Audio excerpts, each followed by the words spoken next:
Good evening. This is Akashvani. I'm Anuja Kumar with the news at 9.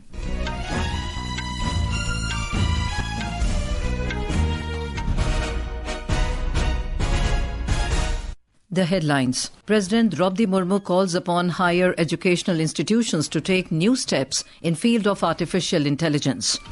Prime Minister Narendra Modi stresses on greater use of traditional knowledge and AI for wildlife conservation and management.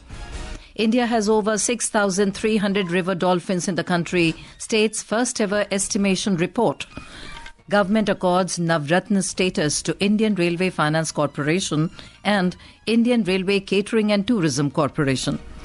India and Belgium explore defence engagements in Indo-Pacific, particularly in maritime domain. Financial awareness among women in India increases by 42% from previous year, says NITI Aayog report. And in men's cricket, India to face Australia in the first semi-final of ICC Champions Trophy in Dubai tomorrow. And now, the news in detail. President Droupadi Murmu has called upon the heads of higher educational institutions to take new steps in the field of artificial intelligence. President Murmu made these remarks during her inaugural address at the two-day visitors' conference, which began at Rashtrapati Bhavan in New Delhi today.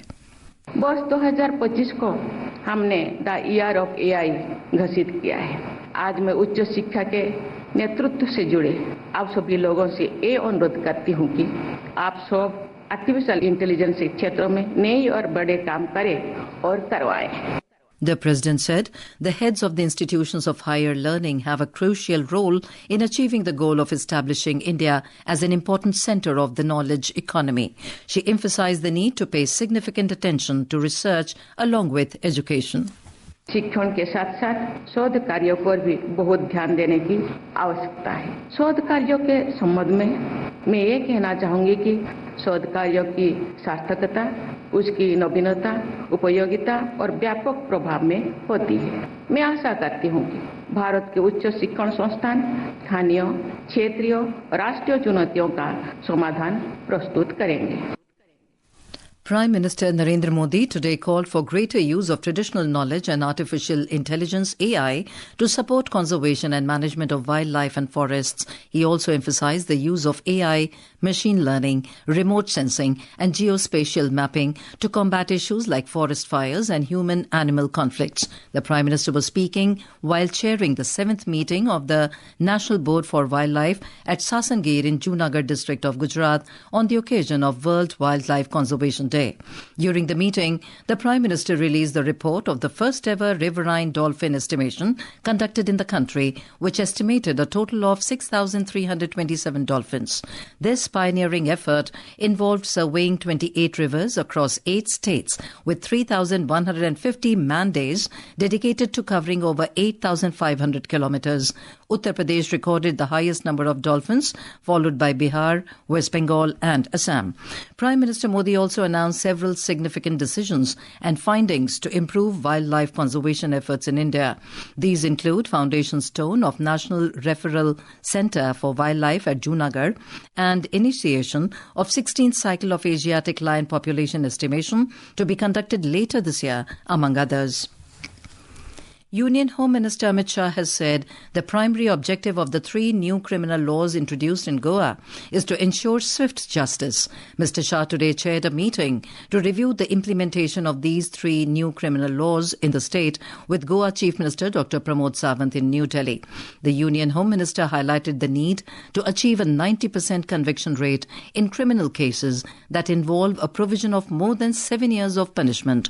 The minister also stressed the mandatory registration of all investigation officers on the e-Sakshya platform and directed the full implementation of e-summons in Goa by the 31st of this month.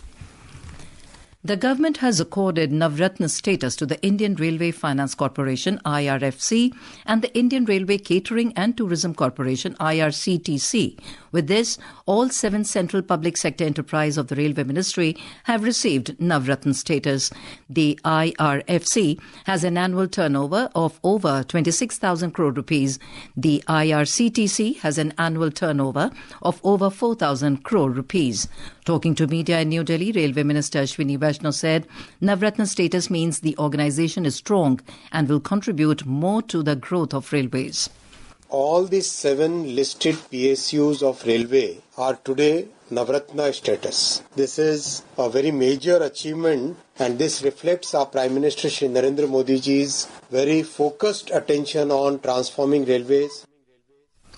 India and Belgium today discussed the possibility of defence engagements in the Indo-Pacific, particularly in the maritime domain. Defence Minister Rajnath Singh held a meeting with Princess Astrid of Belgium and Defence Minister Theo Franken in New Delhi. During the meeting, they discussed ways and means to enhance defence industrial cooperation between the two countries. Speaking on the occasion, Mr. Singh welcomed Belgian investments in the defence sector. He suggested that Belgian companies can play an important role by expanding their footprint in India and integrating Indian vendors into their supply chains. Defence Minister Rajnath Singh has emphasised the crucial role of both the public and private sector in countries' economic development.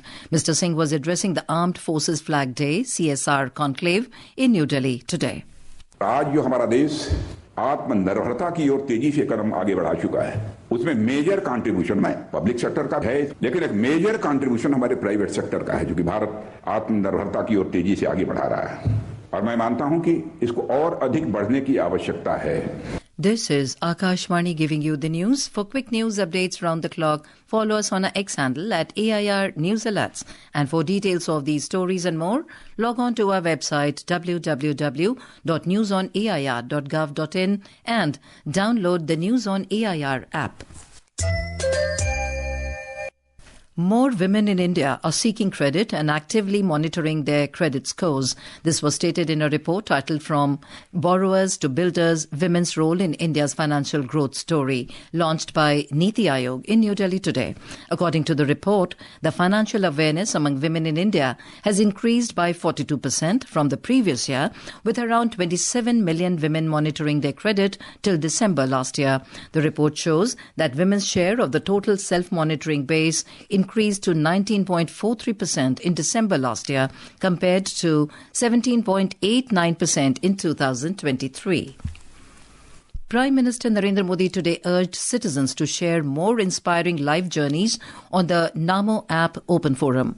In a social media post, Mr. Modi informed that from the inspiring journeys shared on the Namo app, a few women will be selected for a social media takeover of the Prime Minister's digital social media accounts on the occasion of Women's Day on the 8th of this month.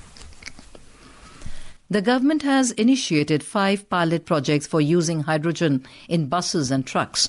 The sanctioned projects will consist of a total of 37 buses and trucks and 9 hydrogen refueling stations. The vehicles deployed for the trial will include 15 hydrogen fuel cell-based vehicles and 22 hydrogen internal combustion engine-based vehicles. These vehicles will run on 10 different routes across the country. The Commission for Air Quality Management today lifted the restrictions under Stage 1 of the Graded Response Action Plan across the National Capital Region. The decision came after the air quality of Delhi improved considerably in the last few days due to the favourable meteorological conditions. The first session of the newly formed Delhi Assembly concluded today. A total of 5 sittings were held during this session, which started on the 24th of the last month. During this session, newly elected members took oath, including discussions on various important subjects. The Delhi Assembly today resumed the discussion on the CAG report on public health, infrastructure and management of health services. The report was tabled by the Delhi Chief Minister, Rekha Gupta, last week. During the discussion on the report, Delhi Health Minister Pankaj Pankaj Kumar Singh alleged that the CAG report exposed corruption of the previous Aam Aadmi Party-led Delhi government. He mentioned that all financial irregularities will be investigated and action will be taken against everyone involved. Taking part in the debate, Delhi Chief Minister Rekha Gupta said during the previous Aam Aadmi Party government, patients were given fake medicines. In business news, Sensex ended with modest losses while Nifty settled on a flat note. We have a report. The 30-share index at the Bombay Stock Exchange, Sensex, dropped 112 points to close at 73,086, and the National Stock Exchange Nifty 50 fell marginally by 5 points to settle at 22,119. In the forex market, the rupee today appreciated by 15 paise to settle at 87 rupees and 36 paise against the US dollar. In the Indian bullion market, 24-carat gold was trading at 85,250 rupees per 10 grams, and silver 999 fine was trading at 95,780 rupees per kilogram. Vaibhav Jyotsna Srivastava for Akashvani News. Former Securities and Exchange Board of India SEBI chairperson Madhavi Buri Butch and two Bombay Stock Exchange BSE officials have approached the Bombay High Court to challenge a special PMLA court's order directing the Anti-Corruption Bureau to file an FIR against Ms. Butch and 5 others in a listing fraud case. The case, based on a petition by journalist Sapan Srivastav, involves alleged stock market fraud and regulatory violations. The Bombay High Court will hear the matter tomorrow and has temporarily halted any action by the Anti-Corruption Bureau until then. In our bilingual live phone-in program Public Speak Tonight, we will bring a discussion on rising obesity concerns and preventive measures. Assistant Professor, Department of Cardiology, AIIMS, New Delhi, Dr. Saurabh Agastam, and dietitian Dr. Mala Manral will answer the queries of the listeners on the subject. You can ask questions on telephone numbers 011-2342-1050 and 011-2331-4444 from 9:30 p.m. onwards tonight.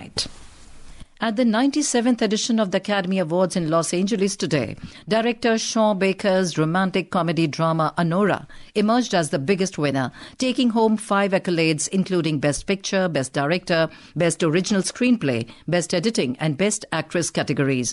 However, film Emilia Perez topped this year's nominations with 13 nods. Adrian Brody grabbed the Oscar for the Best Actor for film The Brutalist.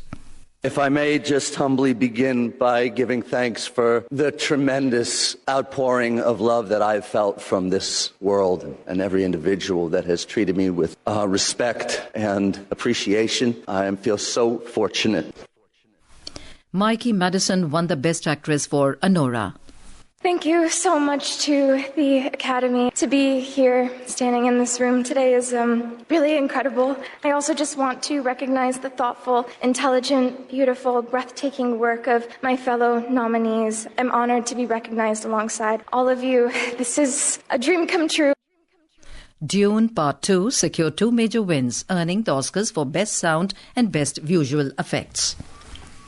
Union Minister for Youth Affairs and Sports Dr. Mansukh Mandavia has criticised Congress and TMC leaders over their body-shaming remarks on the Indian cricketer Rohit Sharma. In a social media post, Dr. Mandavia said such comments undermine the hard work and sacrifices that sportspersons make to represent the country on the global stage. In men's cricket, India will face Australia in the first semi-final of the ICC Champions Trophy in Dubai tomorrow. The match is scheduled to begin at 2:30 p.m. Indian Standard Time. In the pre-match press conference today, Indian skipper Rohit Sharma expressed confidence, emphasising that India's approach in semi-final against Australia will remain same as their previous 3 games. He said, "Pressure is on both teams, but stressed that sticking to their plans will ensure success." Great opposition to play against. All we had to do is what we've been thinking about last 3 games, and we have to approach that game in a similar fashion. We understand the opposition and how they play and stuff like that. The more and more we focus on what we need to do as a group, as a player, as a batting unit, as a bowling unit, that helps us a lot. You're talking about semi-final. Obviously, the pressure will be on both teams to win that game. But I think it's important for us to just keep focusing on what we need to do. New Zealand will take on South Africa in the second semi-final of the tournament in Lahore on Wednesday. And now, before we end the bulletin, the headlines once again. President Droupadi Murmu calls upon higher educational institutions to take new steps in field of artificial intelligence. Prime Minister Narendra Modi stresses on greater use of traditional knowledge and AI for wildlife conservation and management. India has over 6,300 river dolphins in the country, state's first ever estimation report. Government accords Navratna status to Indian Railway Finance Corporation and Indian Railway Catering and Tourism Corporation. Financial awareness among women in India increases by 42% from previous year, says NITI Aayog report. And in men's cricket, India to face Australia in the first semi-final of ICC Champions Trophy in Dubai tomorrow. That is all in the news at 9. Good night.